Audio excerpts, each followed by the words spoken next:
Welcome everybody to the Mansfield Buzz. Welcome to Mansfield Buzz with Jordan and Hurdy. Local business stories, let's dive in early. Jordan asks the questions, bring stories to life. Hurdy runs a tech, keeps production tight. Build trust in a town, discover and explore hidden gems and stores you never heard before. Community connection, that's what we're about. Tune in, join us, see what Mansfield's all about.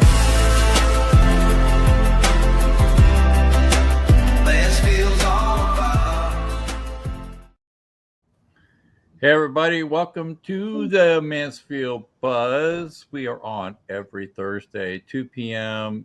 in the afternoon, just like always, and we already have some people clicking in. Amazing, Jordan. People are getting used to the time. It takes time, but once you get a broadcast real consistent, and Pattie just disappeared. It's a live show. When she clicks that on, I'll jump her back on. But we are live, and we will be talking to Pattie. And this is our second installment of our 9-month travel feature. And today we're going to be talking. Make Travel Great Again is our theme hats, and Pattie is going to be talking about cruising. And as soon as she realizes she's not in here and she's got to re-click that link, she'll be right back with us. But anyhow, to make a long story short, we're on every Thursday from 2 o'clock. We're still doing real well, Jordan. We want to welcome everybody to Mansfield Buzz. If you are on YouTube watching right now, go to youtube.com at Mansfield TX Buzz. What we need you to do is we need you to hit the subscribe button.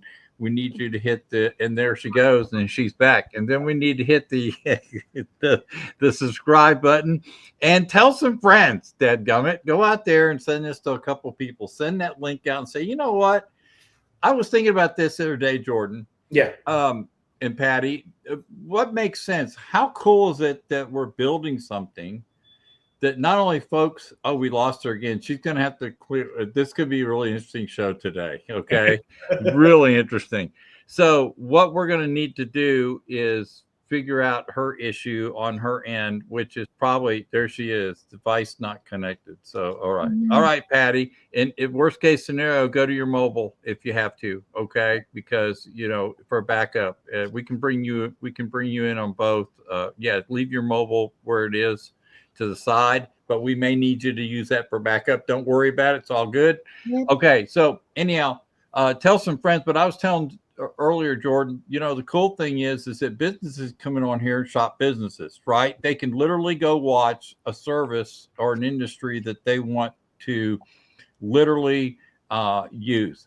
I met with a new customer this morning that told me that they use 2 businesses off this podcast that they did not know about.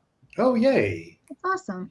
So you never know when we're averaging 1.4 to 2.7 thousand views every 28 days, and why people may not always comment, and they may not always watch the whole thing, or they might watch a short or parts of it. We are getting some results from that, which is really kind of cool. That's great. So it's really good. So anyhow, guys, if you want to be on the show, Hurdy at hurdyburke.com. I'm using my new, Jordan, thank you very much. Jordan just finished building my very cool Hurdy Burke Consulting website, but this is Hurdy at Hurdy Burke Consulting. Put in the subject line, Casper, the friendly ghost, just disappeared. Hey, do I need to put Hurdy at Hurdy Burke back up? No, it doesn't matter. We'll use this one for now. Hurdy at hurdyburke.com still works, but we'll use hurdyburkeconsulting.com.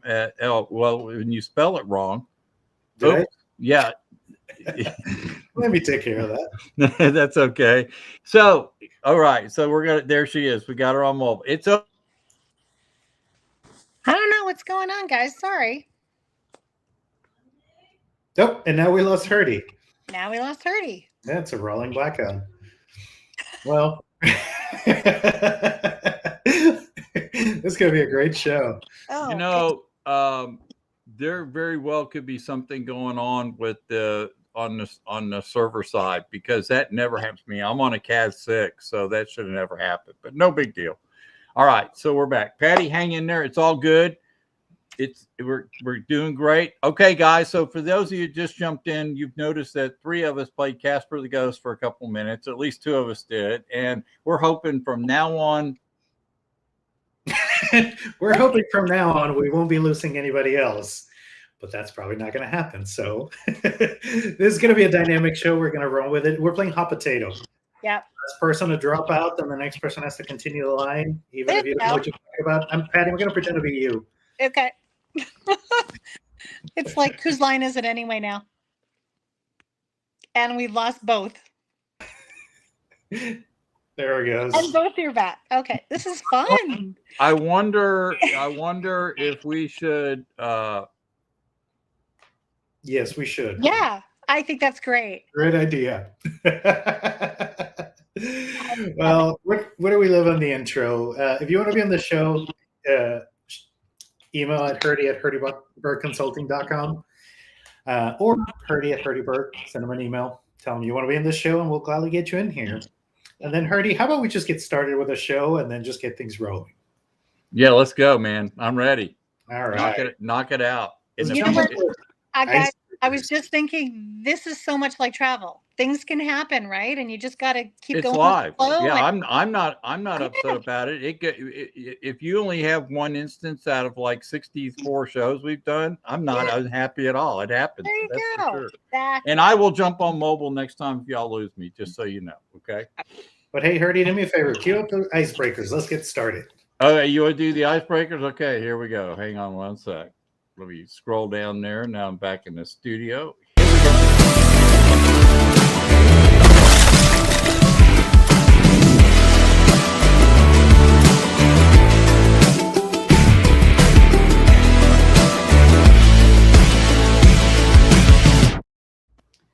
I think I have the perfect icebreaker for this. Yeah, you think? Yes, Patty, you just nailed it on the head. This is just like travel. Things can always go wrong. Yeah. Tell me one of the craziest things going wrong stories you have. Oh gosh. Well, we'll keep it with cruising here. I had clients who were heading off to Europe on a cruise.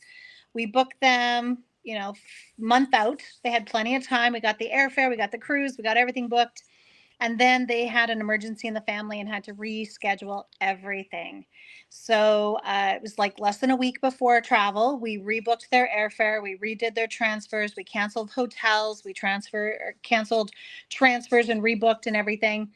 They were flying out the morning before their cruise. So that got them into Europe the morning of their cruise. On the way to the airport, got an email from the airline that they canceled their flight. Not even rebooked it, canceled it. So, Wow. yeah, so I messaged my clients and just said, hey, we have some issues. Get to the airport, keep going. We'll figure this out.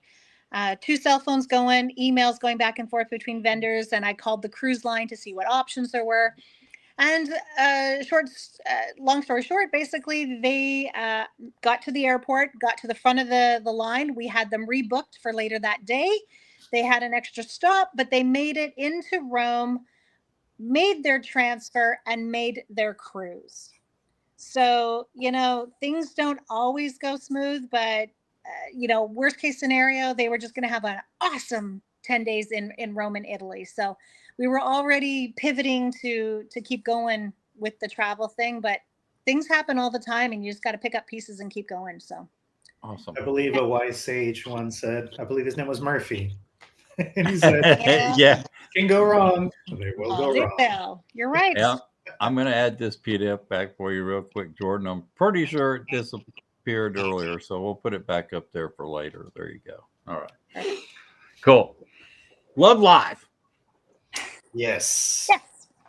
Let's do this and let's see how it goes. Full disclosure, Patty goes blank. I'm going to start making things up, pretending I know what I'm talking about, and then she can come back And me too. Good. Love it. Probably like having a Norman client. It's like, oh, I thought this is what you did. It's like, no. No. So today's topic is going to be cruising. Yeah. Love cruising. We've been on over 30 some cruises already. We've been on 6 or so lines. There's a numerous amount of lines out there. Just a little bit about how a travel agent can help you with cruising. Number one, my biggest thing is qualifying the clients to make sure that they're on the right cruise line.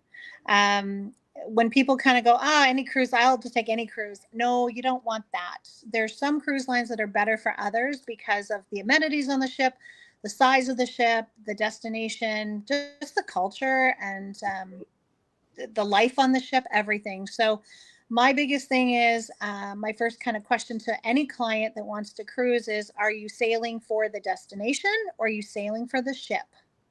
If you're sailing for the ship, it's just a getaway and you really want all those amenities and you want that lifestyle for the 3, 4, 5 days that you're on it. And you don't really care where you're going. You don't even care if you go anywhere. But then there's other clients that are like, I want to see the world and I don't really care. I just need a place to sleep, but I want to get to those places. So that's where my two clients kind of come in. And that's where we usually start when we're starting with cruising. So. That's awesome. Yeah. And so that's a great point, because I want to talk a little bit about, why use a travel agent, which ties perfectly to your tagline or hashtag, use a travel agent that travels. You have been, as you just told us, on 32 cruises, 6 different lines, like the insides and out. I was looking here at the stats. Oh, we lost 30. Yeah. And you've been to almost every Caribbean island. Yep. Hawaii, French Polynesia, Alaska, and you're going back. Yeah. And Europe twice. Yeah. Yeah. So a huge breadth of, that's the world, right? So you're going to give us, you have such a background in travel and experience all of these. So tell us a little bit about it, because some of us have not taken cruises or taken very few. And just by looking at this, you're going from the Caribbean to Alaska. I would imagine those are very, very different experiences. Yeah, for sure. Like I said, it's back to destination or ship. And it comes to, if you're sailing for Alaska, you're going for destination. You want to see the wildlife, you want to see whales, you want to see the bears, you want to do the glaciers, you want to get in and do, a salmon bait, gold panning. Like you want that immersive experience in Alaska. The Caribbean, countries are really great. Different countries have different really cool things about them, but really Caribbean is Caribbean. So for them, I end up having more clients that are like, we really want the ship life. We're traveling with our kids. My kids are, 14 and 12. We need to keep them occupied. So again, coming to qualifying for clients, another question I would ask a family is, are you sailing with your kids or for your kids? And that one makes people think too, because if you're sailing for your kids, you want those ships that have so many amenities that are going to keep them occupied from like babies all the way up. Wow. If you're sailing with your kids, you tend to have a little bit more mature kids, older kids, that kids club isn't going to be their thing anymore. They're going to want, the teen disco clubs and those kind of activities, more immersive things, like even doing Alaska, they bring on rangers on board and things like that. So really in destinations, you get those children that are sailing, they're more into the history and the culture and things like that. They don't really care that there's a flow rider on board or not. So again, back to qualifying those clients to make sure that they're on the right ships and right destination. That's really cool. Well, there comes my dog. All right. It is going to be one of those days, I'm telling you, but it's okay. It's okay. Yeah, you know what? It goes back to, like we said, with travel, anything can happen, and you just go with the flow and we'll take care of it. Have fun with it. So it's great. We'll make it work. Yeah. So you wanted to ask you too a little bit about the value on the cruising too, because it seems to be a smart way to experience the world. And you're getting to travel, but also it's weird how you're traveling with your hotel. Like your hotel is the travel engine. Yes. Yeah. It's when people haven't thought about a cruise, but they want to do Italy and they want to do Greece and they want to do all these countries and see things. When we kind of bring up the cruising idea, a lot of people are like, well, I haven't thought about that. Cruising is a really great value. And I say that may not be the price point, but you unpack once and you get to see many destinations. Really great. Panama Canal is a really great cruise. Anything through Europe. those more immersive transatlantic repositioning cruises, you really get to just see more with them. So unpack once. Your hotel, you get housekeeping every day. Your food is unlimited. Like there are dining options constantly. Your drinks are there. Your entertainment is there. Whether it be bands, music, they have cabaret shows. They have, we've seen Phantom of the Opera on one of our very first cruises, and I've seen it in New York, and I've seen it in Edmonton, and I've seen it in other places, and it rivaled them. Like it was an Really? amazing show. Wow. So, you have all of that high quality entertainment, food, everything on one floating hotel.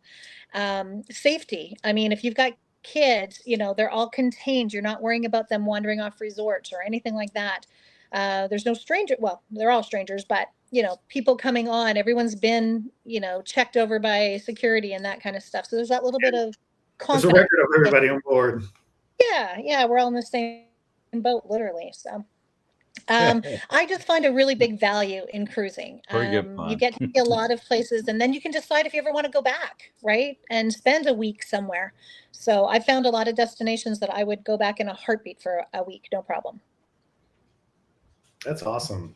That's really cool. Yeah, and that's crazy. I didn't know you could put a theater inside of a ship. That is Yeah. Yeah, the theater productions that some of these cruise lines do are so amazing.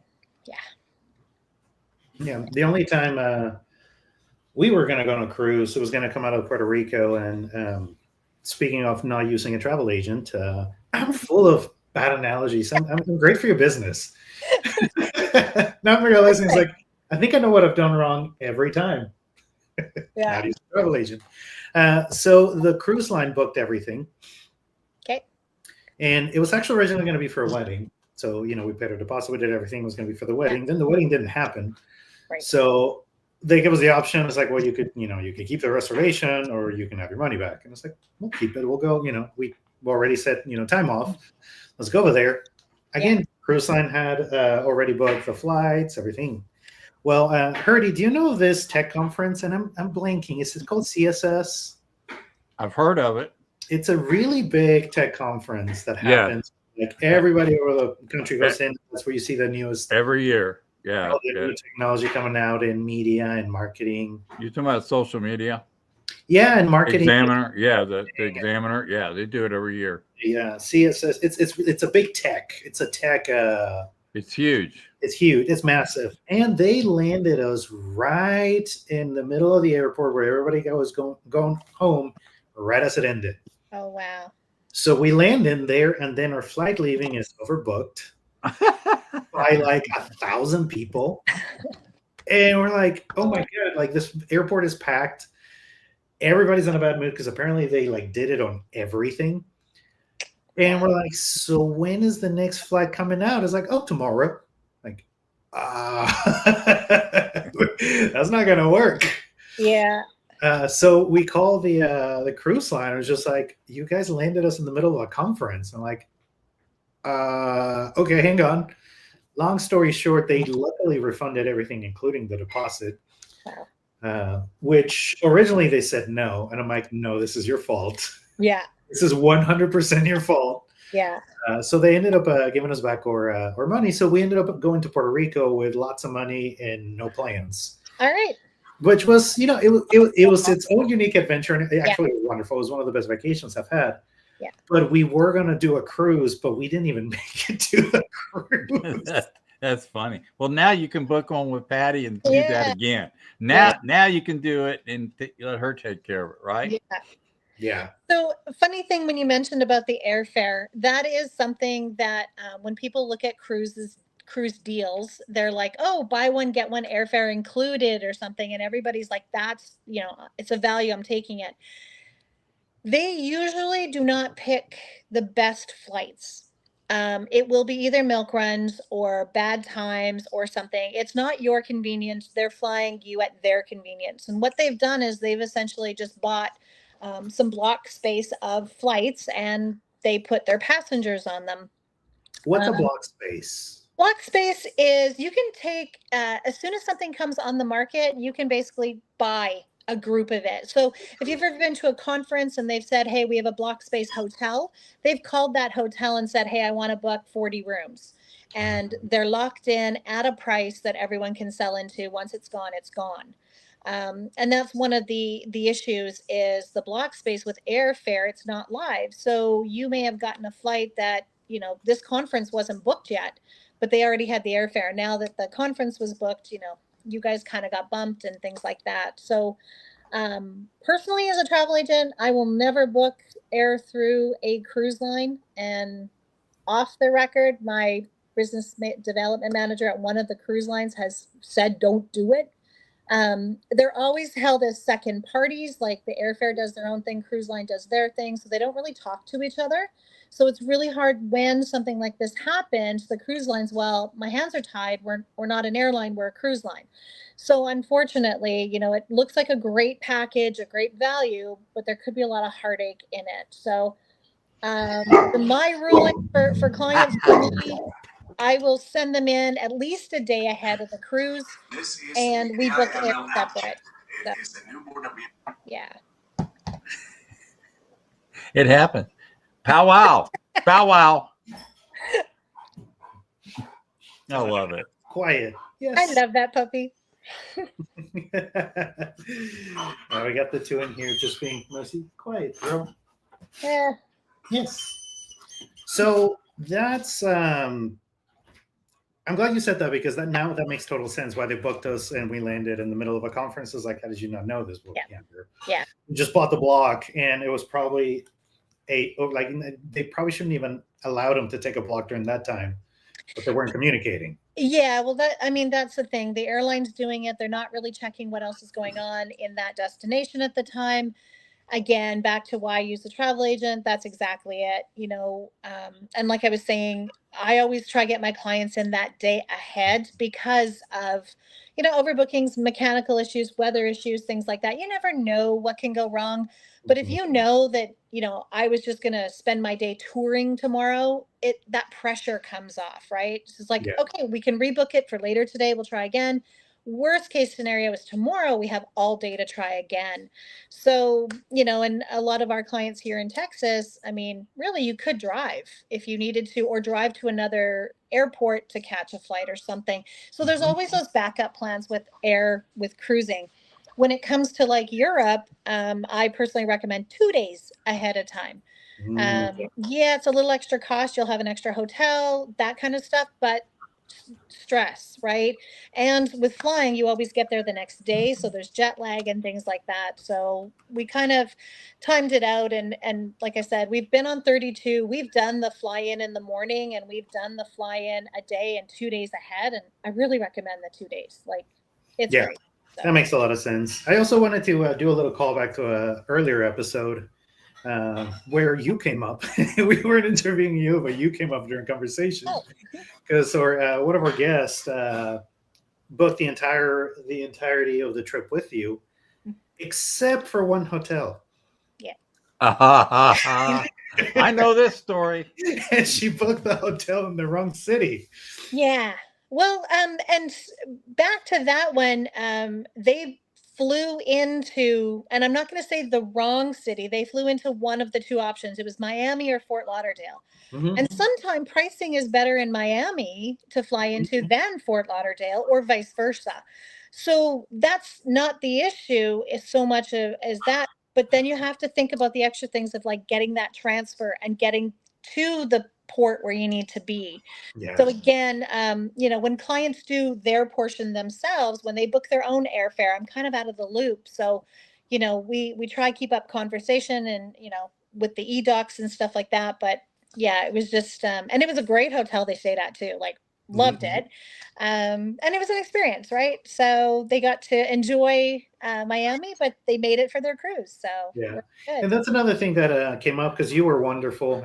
As soon as Pattie found out they were in the wrong city, she set up a transport to pick him up in the morning, take him to port. Everything worked out really well, which is awesome. I mean, that's great that you're able to just kind of come in clutch like that. Yeah. I also wanted to mention that because it's something that I, booking travel by myself, I've never been able to do, is get transport. I thought that wasn't even a thing anymore because it seems like nobody does it. Yeah. But somehow you always find transport.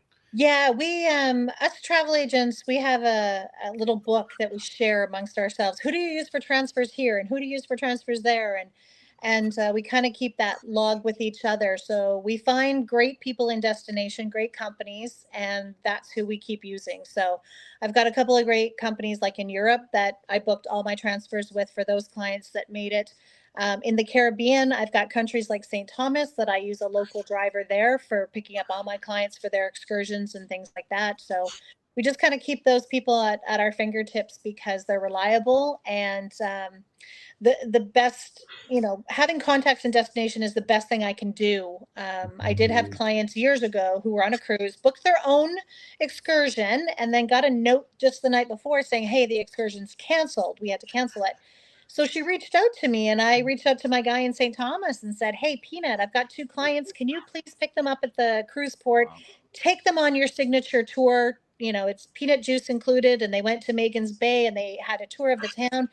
And I said, how am I going to pay you? And he said, pay me next time when I see you. Because we were cruising again in like 6 months. So I ended up paying for it then. And those are kind of contacts you keep with you in your heart forever, and check in on them and use them as much as we can. I don't make commission off of local guys usually, but it's good for their business. Just like we're entrepreneurs and small business, we help each other. So Exactly. I'd rather do that for my clients and let them know that they had an amazing time and got to see something local and had that experience. So Nice. So now to bring it back to the cruising, let's take it to the ships themselves, because you've experienced a lot of different cruise lines. And to flash it here really quickly, I don't think actually we lost it, Hurdy, the list. But there is I'll put it up. Hang on one sec. Just keep talking. quite a large list of Hurdy, pull this up. There's a big list of cruise lines, Yeah. And I didn't even have them all. So cruising's kind of broken down into different kinds. So number one, there's ocean cruising. So ocean, of course, open water. So there's themed cruising, there's family cruising, singles, adults only. We'll talk about that one line in particular.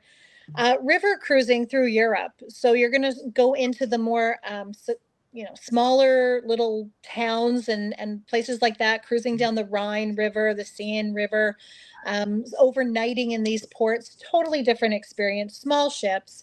U.S. rivers down the Mississippi. There's steam ships here now that do it. Viking does the river cruises as well. The Great Lakes have river cruising. And then there's like adventure cruising, expedition cruising. So that's like your Galapagos and your Antarctic and places like that. So those are the different types of cruising. And then they're all broken down to all the lines of cruising. Okay. So before you go through the lines, can we go dive a little bit deeper on the types of cruisings? Because what is the biggest difference between an ocean cruise and a river cruise? So number one, the biggest thing is going to be size of ships. Okay. You're looking at maybe like the smallest ship could be 180 people on a river cruise. Ocean ships, now can hold up to like 6,000 people. Yeah, so really size, amenities, things like that. These small ships, river cruising, have to be tiny to get into these little rivers, especially when the water's low. Things like that can play a factor. It's really cool. They don't usually sail at night because in the rivers, you don't know if there's debris or things like that. So they port. So really cool experiences for a lot of people, because when they get into these small towns, they actually overnight in them. So it gives you more time in destination. So you can get off the ship at your leisure, go into town for supper, come back and sleep, get off in the morning and do something, and then you move on to your next port. So really more immersive. Ocean cruises are more for, we're in from 8 to 5 and we're gone, right? That kind of thing. River cruising, again, they have a lot more niche. Christmas markets are one. If you're a Christmas fan in Europe, those markets, they run a little bit later into the season, so you can get that whole experience. They have a lot of themed river cruising.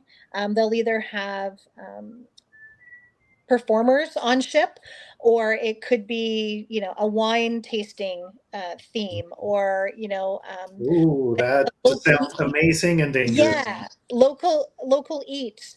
A lot of the river cruising, when you get into port, the chefs will get off and go into town and actually buy ingredients for the meal that night. So part of some of the excursions that you can do are go with those chefs, pick your foods for the night, come back, and then they prepare it for supper. So That, really more immersive than a buffet on 6,000 people. So yeah. again, what are you going for? Ocean cruising, of course, the speeds are a lot faster. They more destinations. The whole idea is how many ports do you get? Typical 7 day, you're looking at about 4 ports. If you can go 10 to 11 days, you could be up to 7 to 9 ports. So every day, I call that port intensive.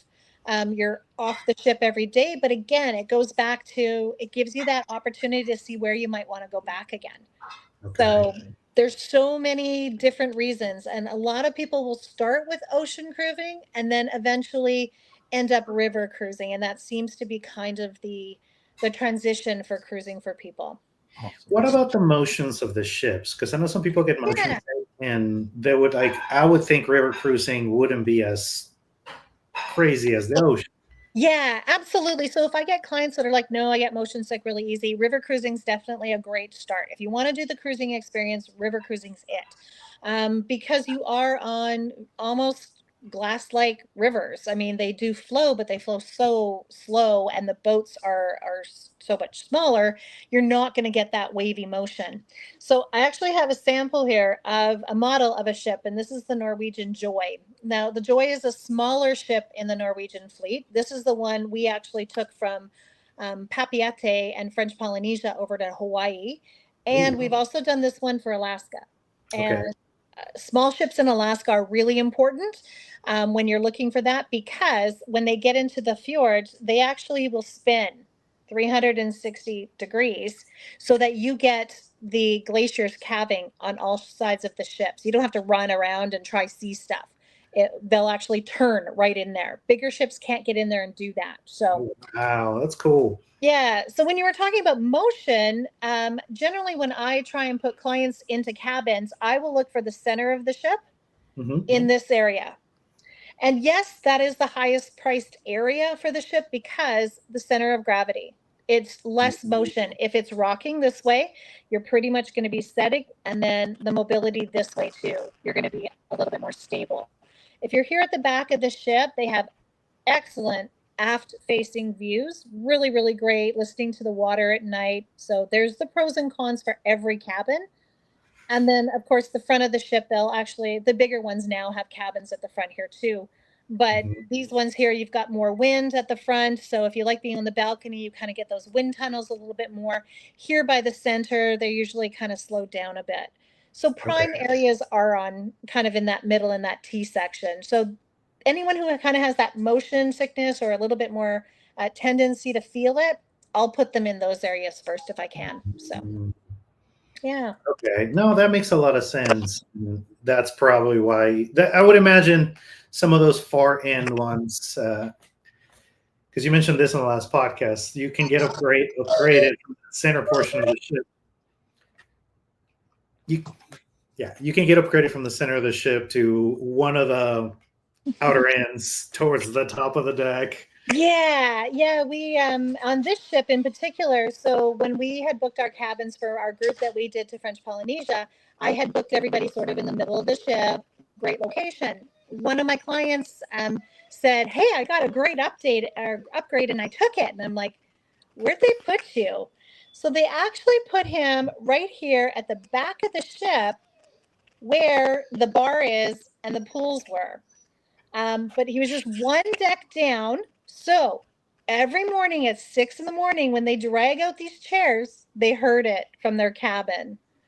So every day, this poor guy had to listen to the chairs being put away and pulled out every day. And if he would have just stayed where we were, we had great. It was quiet. Life was great. So yeah, upgrades you have to be careful. But it sounds like you're getting a really great deal. But again, a travel agent will recommend certain cabins for certain reasons. I always look to see where the elevators are, where the stairs are, how close are you to it. Do you have mobility issues? Do you want to be close to the elevator? Do you not?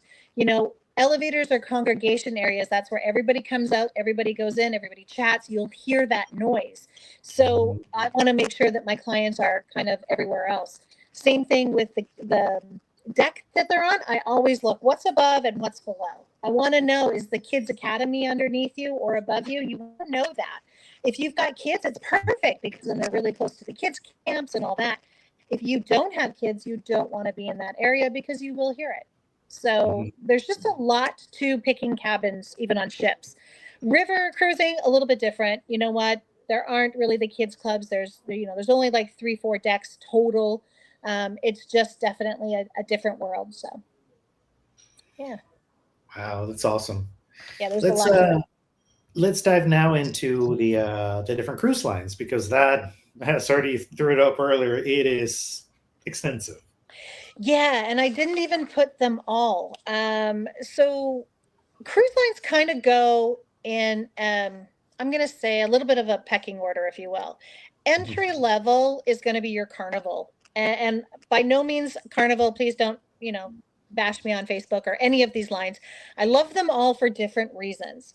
But Carnival is a really great entry into cruising. It's really great for families. It's really great for short stays.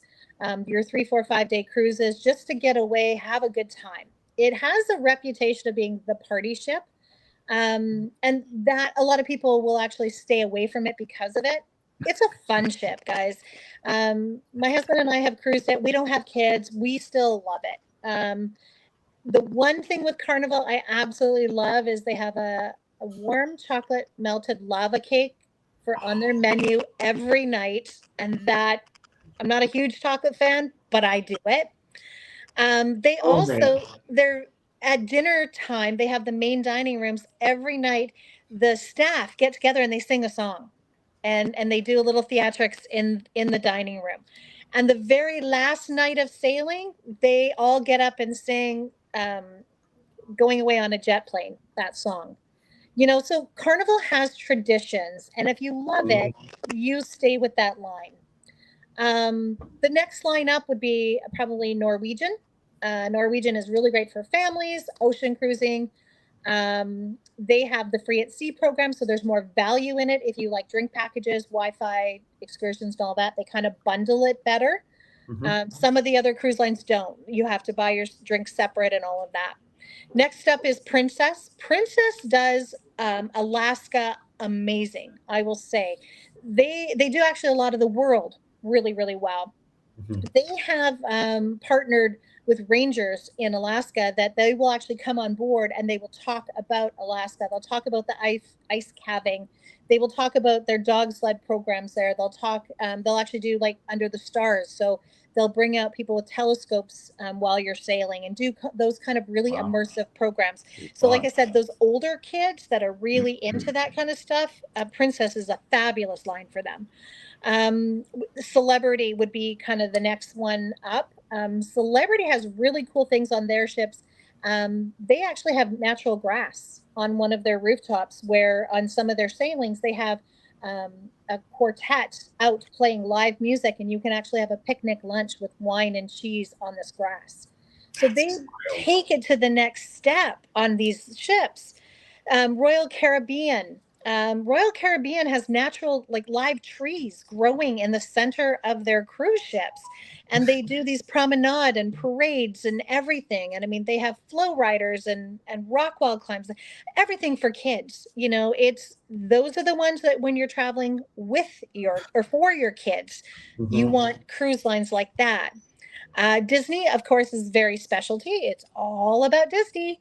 And it's really great for families as well as adults, surprisingly. Disney does it really well, where they've got some really great adults only areas. So if you're young at heart and just love Disney, but think, oh, I'll be overwhelmed by kids. No, it's a really great line as well. And then the last one I'm going to talk about, the mainstream one for ocean, is Virgin. And I don't know if anyone's heard about Virgin, but Virgin, this is the glass model of their Valiant Lady. Virgin is adults only, guys. It is the only cruise line that is adults only. You must be 21 to get on that ship. And it's very unique. It's a different style. There aren't buffets. Most of the balconies have hammocks on them. And their attitude is come as you are. And we love everyone. So, it was a really great experience when we did it. And I would definitely go back. Then we're going into a little bit more of the river cruising, some ocean, but more luxury cruising. So that you're going to get your Azamara, your Amaways, your Oceana, Silver Seas. These tend to be smaller ships and a little bit more value added. So when people look at the price, they're going, oh my gosh, it's like $2,000 more than, Viking or another cruise line. However, every port you could get an excursion included. You get wine and beer with your meal. So you don't need a drink package if you don't drink a lot. Those excursions can be $200 to $300 per excursion. So when you look at the value that's added into some of the lines, dollar-wise, it might be one to another. But when you actually look at what you're getting of that immersive experience, it's a great value. And that whole cruising experience will be different than going on the cheapest line and then having to buy every drink separate and then pay your gratuities separate, and if you want a specialty coffee, you got to pay for that too. So with cruising, it's look at the value. What are you trying to get out of it? Do you want to just pay everything up front and just go worry free, or do you really care? So yeah, there's a lot to shopping these. And then when we talked about adventure and expedition, there's a few lines. Silver Sea and HX or Hurtigruten are the top ones for Galapagos and the Antarctic. There's very few lines that are allowed to go into these places because of the environment. They have to protect it and keep it clean and non-damaged and all that. So these lines have gone through rigorous screenings and licensing and everything to be able to do it. And the really coolest thing with most of these lines all have a world cruise. So they can be up to 180-day cruise. And you will be on all continents. They actually go up, I think, even longer. I think the last one was 360 days. You can be almost a cruise ship for a year and see the entire world. So how much does that cost? A lot. Yeah, it's in the tens of thousands of dollars. But again, when you look at it, if you were to buy airfare to 7 continents and your hotels and your food all the way along, when you look at it, cruising is a really great value most of the time. And of course, now I'm thinking it's like, okay, so 360 degrees, you sell your house. Yeah. You go, instead of renting for a year, Yeah. you just factor that price, like how much would rent be? Yeah, and that's funny you mentioned that. There are a lot of older people in Florida that live on cruise ships, essentially. They do have an address in Florida, and a lot of them communally live in one house. So you have a Florida address because you can get discounts if you live in Florida. And yeah, they just hop on the cruises back to back. I mean, you've got medical on board, you've got food, laundry, you're getting to see the world still, if it's Caribbean or whatever. There's people all the time. What else do you need? It would be a fantastic way to live into retirement. So well, there's Wi-Fi on the ships, right? Yeah. You can even Yeah. work from there. Yeah, exactly. I've booked a cruise on a cruise. So it definitely can happen.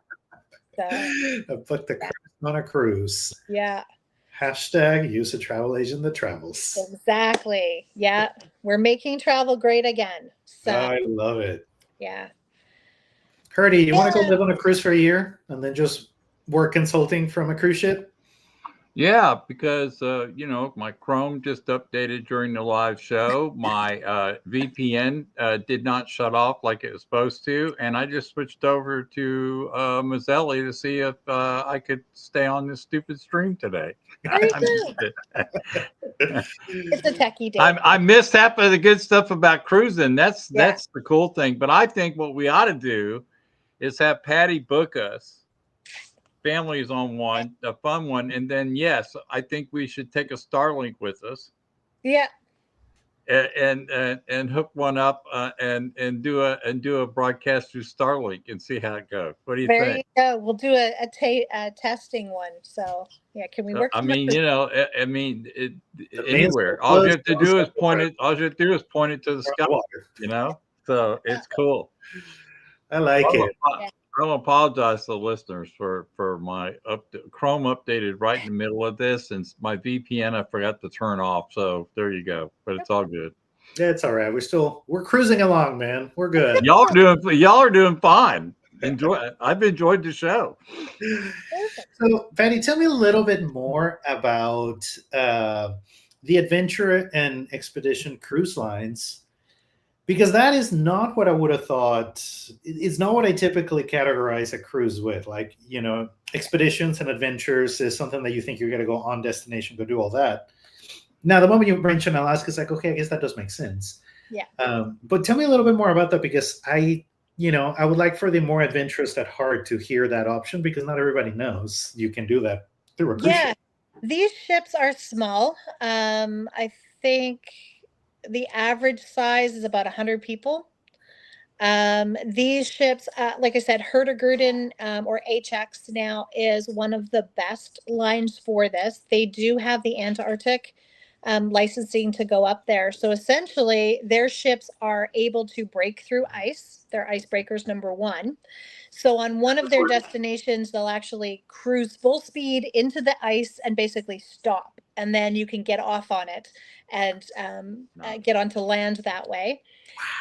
If they're in the middle of the ocean, they use zodiacs. So everybody on the ship has to wear special gear. You get a jacket and stuff, but you actually decontaminate before you get onto the zodiac, and you can then go on land. Pardon me.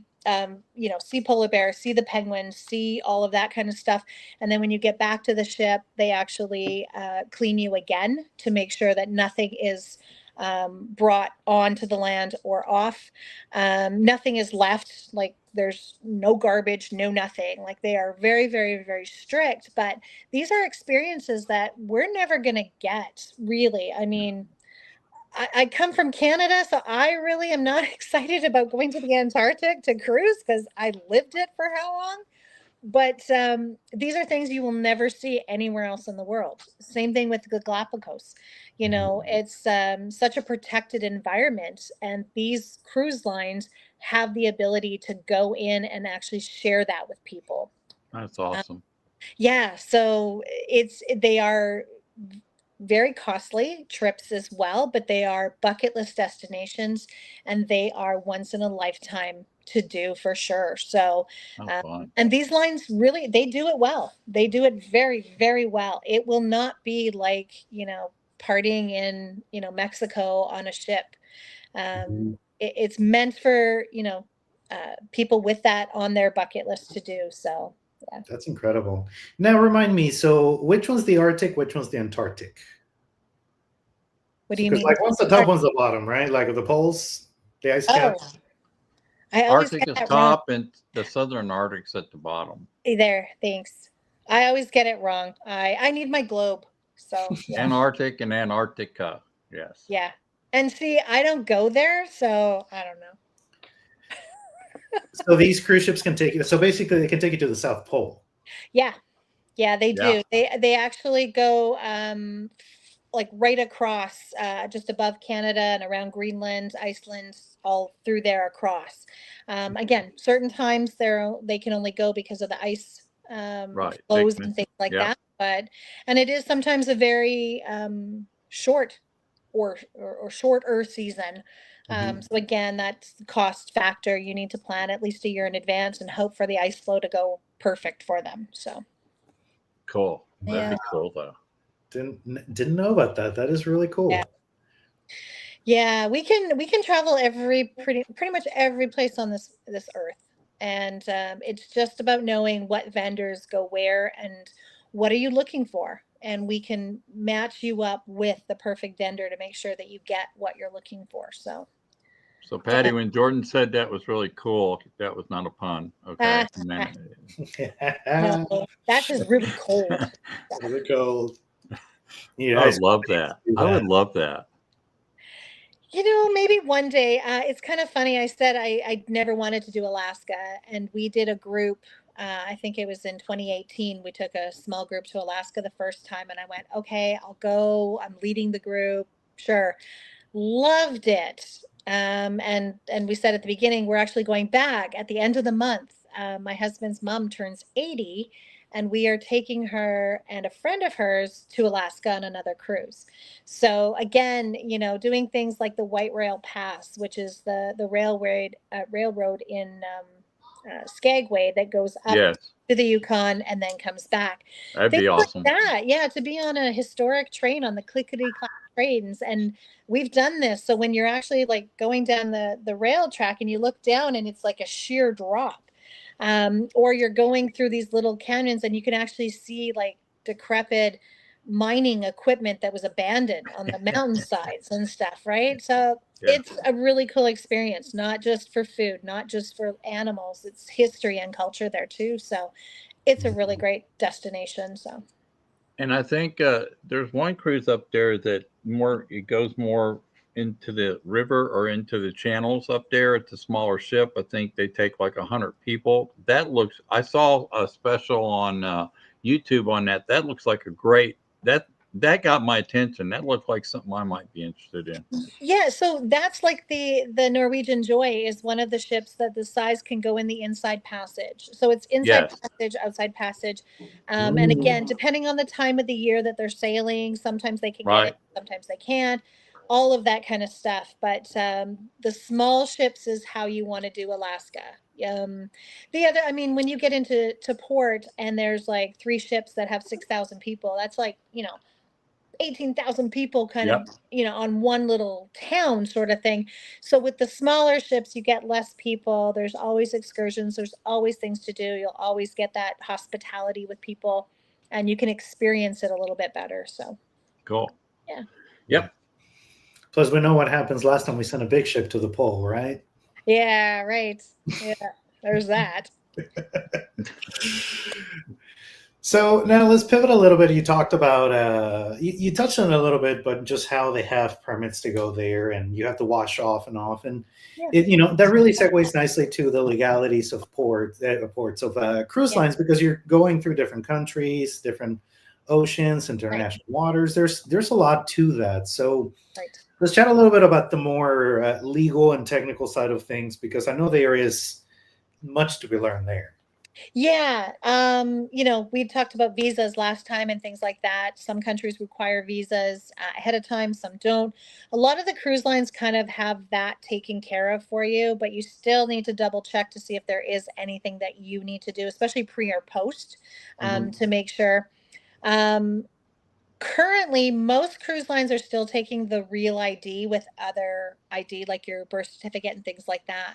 But I'm just going to put it out there, guys. More and more cruise lines are moving to passports. So please, if you're into cruising, look at getting your passports before it becomes too late. And one of the biggest reasons why cruise lines are starting to move more towards that passport idea is security. When we book a cruise, we check into the cruise ahead of time. We've got to put in that passport information. We've got to put in all of our stuff. They run everybody through the system, through immigration and things like that, so that the country that we're going to kind of has a heads up of who's coming. And that's just, it makes things streamlined and makes things easier. Now, I know I kind of talked about it last time, and I'll probably mention it every time. One of my kind of booking procedure rules is I require legal ID or a passport to book a trip. And that's something I've always stuck with and I'm going to keep sticking with.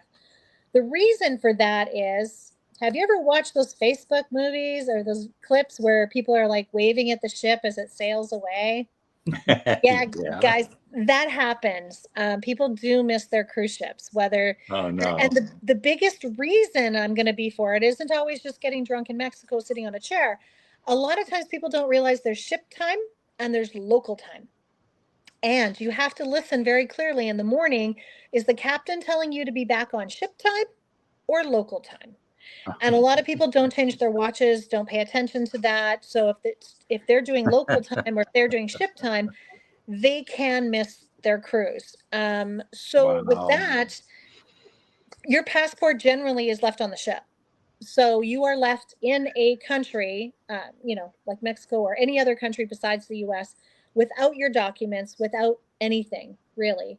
So it's becoming more of an issue to have that, leave a copy with somebody. Like I said, for myself, if I had clients that were left before, and I never have, knock on wood, but I would at least have their passports so that I can get them a copy, that at least they can go to the immigration and they can at least try get onto the next port faster, less hassle. We can get them back to the US easier, that kind of stuff. So getting those documents in place. Again, we kind of talked about traveling with minors. So single parents will take their kids on a cruise and things like that. Still get those documents notarized, that the other parent knows that that child is with that adult in case they miss, or whatever the case is with that too. Yeah, so and there's different rules for different itineraries. Now there's two itineraries that you might hear. It's an open loop or a closed loop. So an open loop is basically you start in one destination and you finish in a different destination. So those ones are a little bit more tricky because you could end up in two different countries, start in one, end in another. The closed loop is where you start in one and you go back to it. So they're usually your 7-day, 3, 4, 5-day, whatever. You start in Miami, you end in Miami. So closed loops, especially like those around, just US countries and things like that, are a little bit easier to get on with just ID. The open loops, definitely, you're going to look at passports and visas and that kind of information. Gotcha. So, yeah. Yep. Yeah.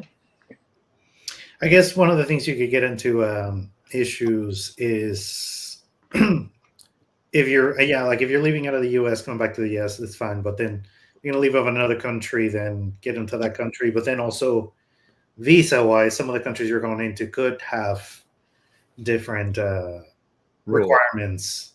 Yep. Yeah. Different rules. Yeah, and there's different rules if you're flying into a country or you're coming by a cruise ship, or all of that kind of stuff. But generally, I mean, they're in the terms and conditions. Your travel agent will go through those docs with you and let you know if there's anything that you would have to do. If it's not clear in the documents for some reason, travel agent would just simply call the cruise line and say, do my clients need anything that we have to be prepared for?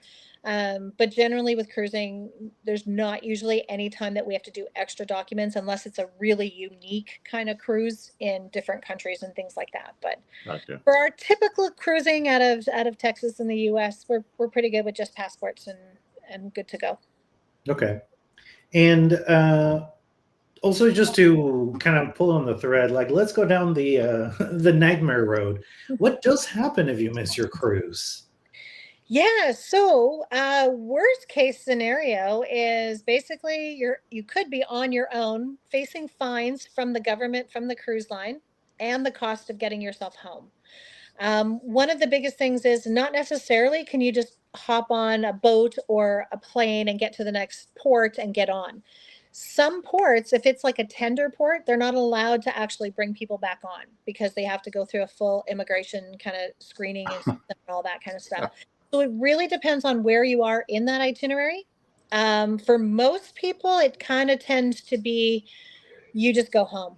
And what happens then is you'll have to actually fly back to where the cruise port's at the end and then go collect your stuff and then see what kind of fines that you have to pay. So it's cruise line, government, all that kind of stuff. The cruise line is also fined if they leave passengers behind. Oh, So wow. they also are penalized. They're penalized a couple of ways. We were talking to a captain on one of our ships and we were asking about this, and this is what he had told us. If they leave late while they're waiting for people, they can be fined and penalized. And then if they actually have to leave people, they can be penalized. And they can be penalized by the like CLIA, the whole cruising organization, and individual countries. So, and then there's also on the other end, if they're getting into a port late, they can be fined and charged. So the fines and charges can add up quite drastically. So, I mean, cruise lines are not just, oh, you're a minute late, we're gone. They do give some leniency and they try and drag it out as long as they can, but they do realize that there's, could be thousands of dollars on the line by waiting for people who aren't making their trip back. So It's really a courtesy thing that kind of goes back to travel etiquette. Make sure you're back on time. Make sure you're early, not running to the ship if possible. Just all that kind of stuff. It puts a lot of stress even on, the guys that are, going to be taking off of the ropes that hold it on. Everybody has to stay there longer and wait, right? All of the staff, all the immigration, all of the security, everybody has to wait for those few people at the end. So, and the stress of it, right? Like, could you imagine running back to your ship? And yeah, You're pulling away. You're like trying to jump and grab it. And it's called the walk of shame. Yeah. So everybody that walks back late, people on the deck are waving, and yeah, it's the walk of shame. So give them a sign. Yeah. Yeah. You brought up etiquette, and that's another thing I want to talk to you about, because I'm not, since for the people that don't cruise, what is the cruise etiquette? And I'm also assuming it varies a little bit depending on the kind of ship you're on. Like if you're more of a party ship is one thing. If you're on a adults only, it's different. If you're on a family cruise, it changes. Can you walk us a little bit through that? Be nice. Yeah, you know what? That's kind of the biggest thing. Is there's a whole whack of people sharing a tin boat together, right? The cabins aren't very large. They're not the best soundproof. You can hear things from top to bottom. Just be courteous of people around. Think of it, you're a floating hotel, right? You've been in a hotel room where you've got people blaring music or fighting down the way, right? Mm-hmm. So all of those kind of things, with food, the buffets, be courteous, keep it clean. Don't eat in line, all of that kind of stuff. Don't, let your children in there with their fingers or adults in there with your fingers. Mm-hmm. Use the utensils. I mean, we always hear about the outbreaks on cruise ships, all of these kind of little bugs that go around and stuff. Well, that when you have that many people sharing that small space, it can happen. But if everybody just, wash your hands and, before you get in and when you leave, and just common courtesy kind of things. Getting on and off the ship, there's kind of a pecking order, if you will. If you've got tours booked with the cruise line, they take you off first. If you have a reward program where you're an elite or something, you'll get off next. Other than that, don't rush the steps. Be courteous and take your time. Same thing with the last day of the cruise. Luggage goes out the night before. You're in a color-coded time zone to get off. Follow those kind of things, right? The biggest one I can say is to the staff, be courteous. A lot of these people do split shifts. They're away from their families for 9 months at a time. Some of them will get up and do the early breakfast, and then they'll do the supper as well. So they do the split shifts through the day. After you've been away from your family for 9 months on a ship and you're exhausted and stuff, be courteous to people. Tipping is something that is always a question. Most of the ships all have, they call them mandatory gratuities, and there can be prepaid before you even get on that ship. That money is divvied up between everybody on that ship. So your $28 a day goes over thousands of people, right? Mm-hmm.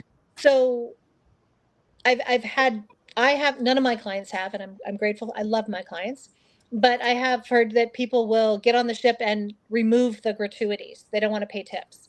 And it's like, guys, if you're going to tip separately, that's awesome, but it goes to everybody. And then I always say, if you feel like tipping extra, go ahead. That's, not required because you paid that mandatory gratuity.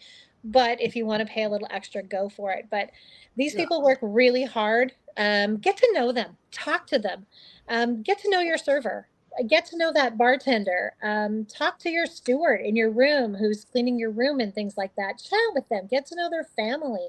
Their stories are amazing and they're from all over the world. You can end up with a lot of friends on cruising, and from our very first cruise, we still are in touch with a couple that we met in Florida.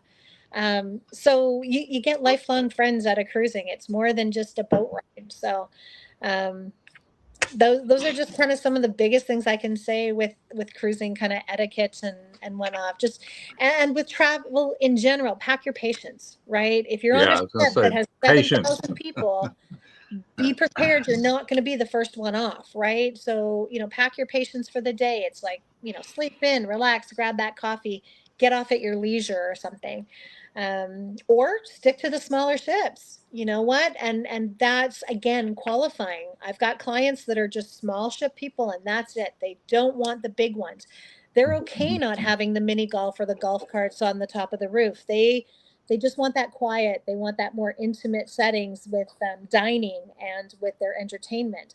And then I've got families that are go hard. They play hard all day. So they love their Royal Caribbean ships and things like that. So just pick the right ship for you and you'll be happy. That's one of the biggest things. Okay. And, speaking of packing, what about packing tips for cruises? Because that one's tricky, right? Yeah, you know what? It's an unwritten rule that you get one bag only. So if you're planning on, bringing 2 bags and stuff like that, they kind of frown on it. So packing, there is laundry almost on every floor, or you can get access. You can put your clothes in a little bag, give it to your steward. They'll take it out, launder it, and bring it back. So try not to overpack. Packing things like you don't need a hair blower. There's one. Your curling iron, if you're going to do it, they're very picky. Some lines will actually take that from you.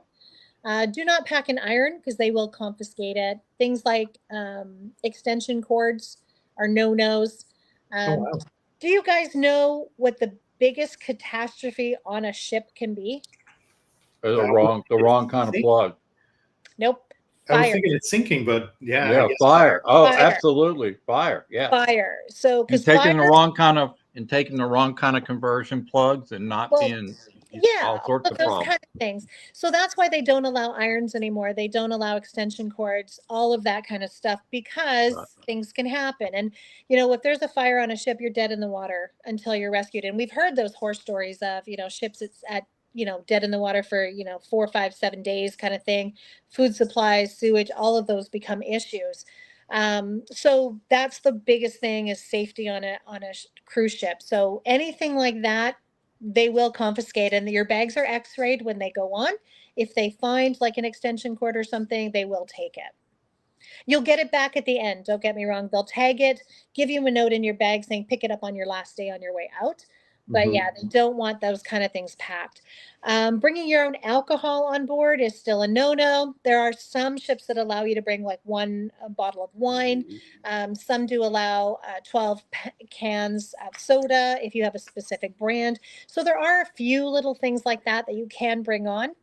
If you're in port and you pick up a cool bottle of alcohol or something, as soon as you go through x-ray, they're going to tell you to check it. So you'll go over to a table, they'll put it in a bag, put your cabin number on it, and then the last day before you get off, they will deliver it to your room so that you can pack it in your suitcase if you're flying out and things like that. So they have a really great system of controlling what comes on board and what doesn't and things like that. So What about that? I've heard about putting alcohol in the shampoo bottles and all that stuff.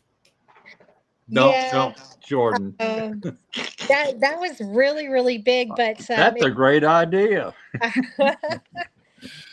Don't do it. The Don't do screeners it. definitely have ways of telling on what it is, and if there's any questions, they open the bag and they'll check it and whatnot. And you just don't want to be caught. You don't want to be banned from a cruise line, right? I mean, you don't want to be a bad guy. Yeah. Everybody's there to have fun, and cruising is an amazing way of seeing our world. So, yeah. Cool. That is awesome. I mean, that is definitely a masterclass on cruising. Is there anything else I haven't asked you that you'd like to cover? I don't know. Like back to the basic stuffs of using a travel agent. Always get your travel insurance, guys. Please do. Airlines and cruise lines don't cover stuff. Not anymore. If you're going to miss your flight or you're going to miss your cruise because of something, you're on your own. It's paid. It's non-refundable. They just don't give money back anymore for any reason.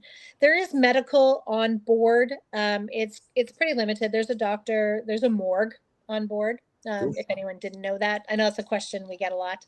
Wow, I didn't know that. Yeah, there is. There's actually a little jail on board too. It's kind of funny. Oh, you can go to cruise jail?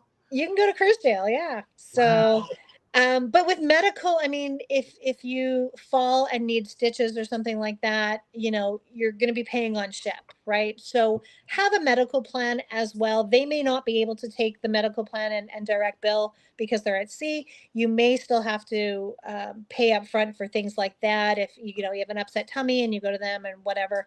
But at least with the travel plan, that's all covered. Yeah. If the cruise line, if weather happens and you miss 3 days of your cruise or something like that, that's interruption insurance. So have that as well. I mean, the cruise lines have been pretty good with things like that, of Mhm. saying, look, we missed a port, we'll refund your port fees and taxes, but you know, if you have an excursion that you booked on yourself, you're out. So have Mhm. that through insurance. If you've missed a couple of days of your cruise, a lot of the cruise lines will offer, you know, $200 or $500 or whatever for a voucher for a next cruise or something. But it's still not enough, and your insurance would cover better with that. So travel insurance is still something that I always say definitely get, no matter if you're, you know, flying, cruising, you know, doing all inclusives or whatever. Um, yeah, just kind of all the rest of it. I mean, the biggest thing is with cruising with my clients is really just diving deep into really what do you want to get out of this cruise to make sure we put you on the right cruise line. And one of the, for an example, they do studies with average ages of travelers. Holland America's average age is 75 years. So, you know, when you find a really great deal to Alaska on Holland America and you're like, oh my God, it's so cheap, I want this one. I'm like, you don't. You know, especially if you're like that go-getter and, you know, all of that, your cruise kind of shuts down a little bit earlier. It's more sophisticated. It's an older crowd. You know, it's definitely quieter. The entertainment is different and things. So, I mean, there's old souls that it'll be perfect for. And then there's, I had a newlywed couple that were looking for their honeymoon, and that's the one that they had come to me with. And I'm like, let's talk. And yeah, we ended up putting them on Princess. You know, just it's still a mature class, but they had such a better time because of the immersive experiences that they got Yeah. than Holland America. So it's really knowing those different nuances of each cruise line and where people are going to fit in best. Yeah. So Jordan, so let me ask you this. So after hearing this and after all the questions we ask about cruising, why would you not hire Pattie to as your agent for travel? You can't go wrong. You know, you're just going to make everything so easy from the top to bottom, even if there's issues in between. So awesome information today. What I heard was great. What I missed, I'm really sorry. Uh, No problem. Yeah. you have to Patty, understand, Mr. Hurdy was over here troubleshooting the whole time on the I phone, trying to know. figure out what was going on. But you know, it worked out. I figured it out. So there you Perfect. go. Patty, I have the perfect question, the perfect closing question for Patty. Yeah. Okay, which is Give us or cruise, brand Hurdy and I with our appropriate cruise lines. What would Hurdy's cruise line be, and what would mine be? Uh, Jordan, knowing your family, I'm going to say Royal Caribbean because I know you guys, you like hiking, you like being outdoors, you like being active, things like that. Hurdy, depending on destination, I would either say Celebrity or Princess. And I think just because of that more laid back, relaxed, the finer things, just enjoying the trip a little bit more.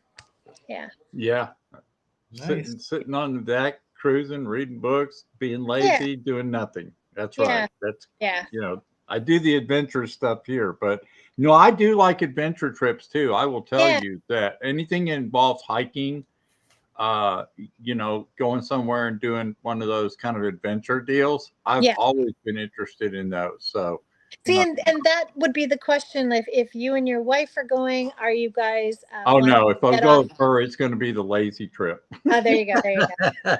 So and usually the wives win. So I got that right. But Yeah, you yeah, did good. You did good. Yeah. yeah, it's like, what do you want to do this trip? and then that would help a lot too. And again, if Yeah. it was just you and your wife, Jordan, that would be probably something different. I wouldn't put you on Royal Caribbean. Well, if the wife Your son wins, would then be- I'll tell you, she wants a river cruise down the Nile. Yeah, and it's only 4,100 miles, so that'd be a good cruise. and they have those cruises. They have them in Africa. They've got them 8 like days, all over the 9 world. days. Oh, she wants Egypt. Like it's Yeah. Nile, Egypt. And honestly, like there's some places that, Asia is one that I haven't been to yet. We haven't explored it. I'm going to do it by cruise because, Singapore and Beijing, and these places are very intimidating. They're really large. Yes. They're overwhelming. And how do you take it in? And for me, what I've learned in my 32 cruises is I like cruising because I get that sample for the day and I decide if I want to go back. So places like Asia is going to be a cruise for us to start. Yeah, good. Yeah. That's a good tip. Yeah, and that's great because especially in Asia, you can't even read the language, which can make it very overwhelming. Yeah. So stick with a tour that's in English. If you're not adventurous with food like we are, you can get off during the day, do whatever, but you're coming back to a standard meal in the main dining room. You're always going to have something to eat, all of that kind of stuff. There's that little bit of security and safety going back to a cruise ship that way. Or I shouldn't say even safety, it's commonality, right? You're just that comfortable, that comfort. Getting used to it. So, yeah, but then during the day, you can be as adventurous as you want. So that's why I love cruising. Patty, thanks. This is Thanks, great. And once again, time flies. I mean, we've been on our 15 minutes and, Patty's just filled us with more information. And by the way, we're going to be repeating these same questions with her on the first Thursday of August on another type of travel that you do. So you're going to get a taste of what things need to be done on each of these travel destinations. Yeah. Today was cruising. So share this with a friend. Thanks, guys, for being patient with me. But you know what? Love the live. That's the cool part of it. You get to see the fun part and also the duck parts, right? Oh my God. Stuff happens. It was a fun show.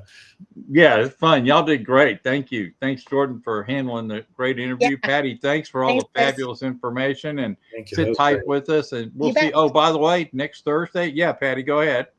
Oh, then August 7th, our next topic is going to be all-inclusive. So we're going to be talking about all-inclusive hotels, resorts, cruises, like just everything that's all-inclusive because that's kind of a misleading word sometimes. So yeah, if you're looking at doing all-inclusive resorts or anything, join us on the 7th of August. All right. And then next week, Jordan, our guest is you and me.